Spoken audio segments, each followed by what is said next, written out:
ஜனவரி 26, 2024 இந்தியாவுடைய 75வது குடியரசு தினம். இந்திய அரசியலமைப்பு சட்டம் நடைமுறைக்கு வந்த ஜனவரி 26 நாம் குடியரசு தினமாக கொண்டாடுகின்றோம். 1949 நவம்பர் 26 அன்று இந்திய அரசியலமைப்பு சட்டம் நிறைவேற்றப்பட்டாலும் இது 1950 ஜனவரி 26 நடைமுறைக்கு வந்தது. இந்த தினத்தை தேர்வு செய்ய காரணம் இந்தியாவின் முதல் விடுதலை தினம் 1930 ஜனவரி 26 நினைவு கூறும் வகையிலே ஆகும். இந்தியாவுடைய 15வது குடியரசுத் தலைவர் திரௌபதி முர்மு இந்திய தேசிய கொடியை ஏற்றி நாட்டின் உயரிய விருதுகளான பத்ம விருதுகளையும் மற்றும் வீரதீர விருதுகளையும் வழங்கி கௌரவிக்கின்றார்.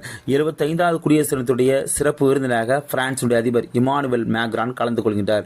மேலும் தமிழகத்திலிருந்து வால்பாறை காடர் இன தம்பதியினரான ராஜலட்சுமி ஜெயபால் ஆகியோர் சிறப்பு அழைப்பாளர்களாக டெல்லி சென்றுள்ளனர்.